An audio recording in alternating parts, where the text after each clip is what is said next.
L'heure du grand final a sonné, les 10 derniers épisodes de Manifeste seront dévoilés ce 2 juin 2023 sur Netflix. L'occasion de se faire un petit récap avant de visionner la partie 2 de la 4e saison de la série surnaturelle.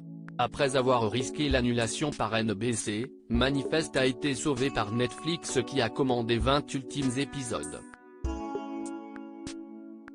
En novembre 2022, la plateforme de streaming dévoile les 10 premiers, et, ce 2 juin, les 10 autres seront révélés au public.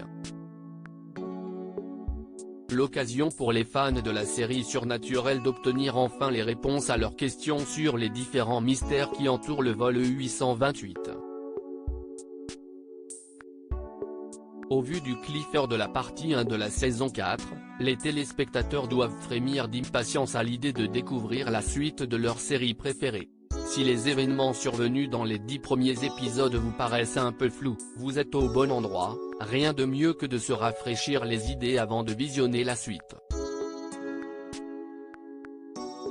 Alors, que faut-il retenir de la partie 1 de la saison 4 de Manifeste avant de visionner le grand final ? La mort tragique de Zeke, le compagnon de Michaela. Difficile d'oublier le sacrifice de Zeke pour sauver Cal d'une mort certaine. Dans l'ultime épisode de la partie 1, on apprend que Cal est le seul être capable de contrer la date fatidique et ainsi, de sauver l'humanité. Le petit ami de Michaela décide donc de se sacrifier en utilisant ses pouvoirs empathiques dans le but d'absorber la leucémie de l'adolescent.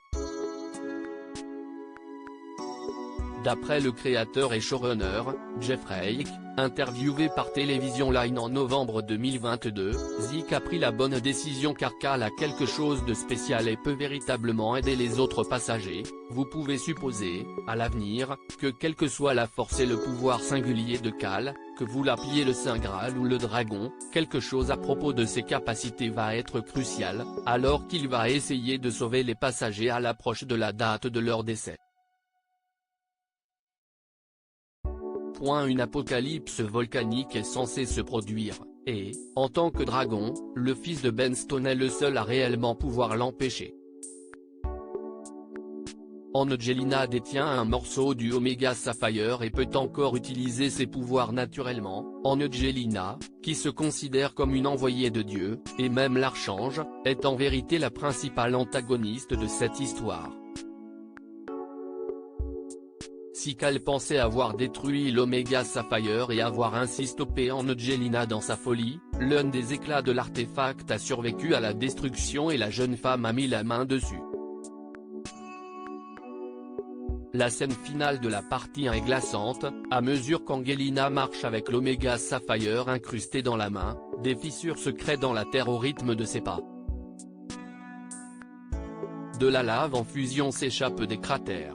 De quoi nous rappeler que l'apocalypse est sur le point de détruire la planète.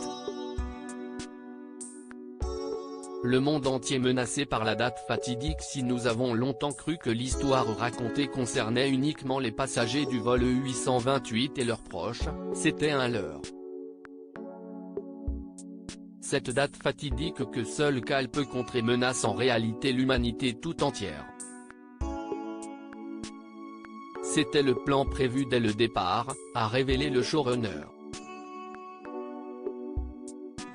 Jeffrey a en effet voulu inclure un clin d'œil religieux à son final, en permettant aux personnages, tout comme aux téléspectateurs, de s'interroger sur l'avenir de l'humanité d'un point de vue spirituel. Nous découvrons maintenant que les passagers sont des prophètes. Nous y avons fait allusion dès le début.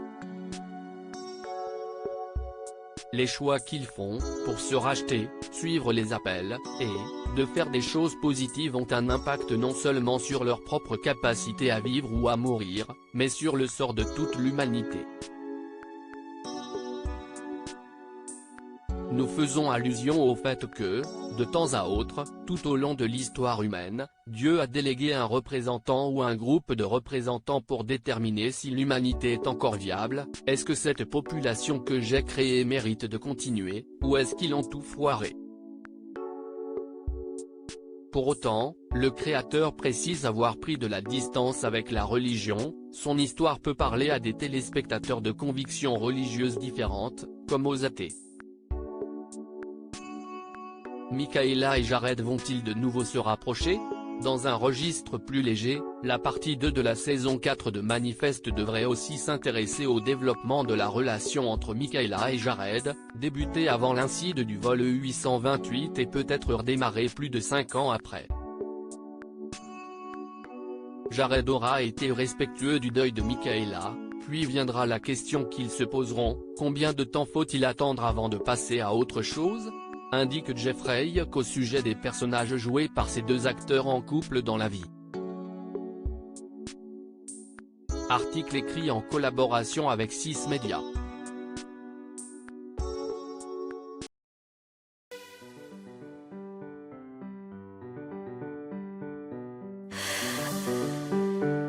The man I love just had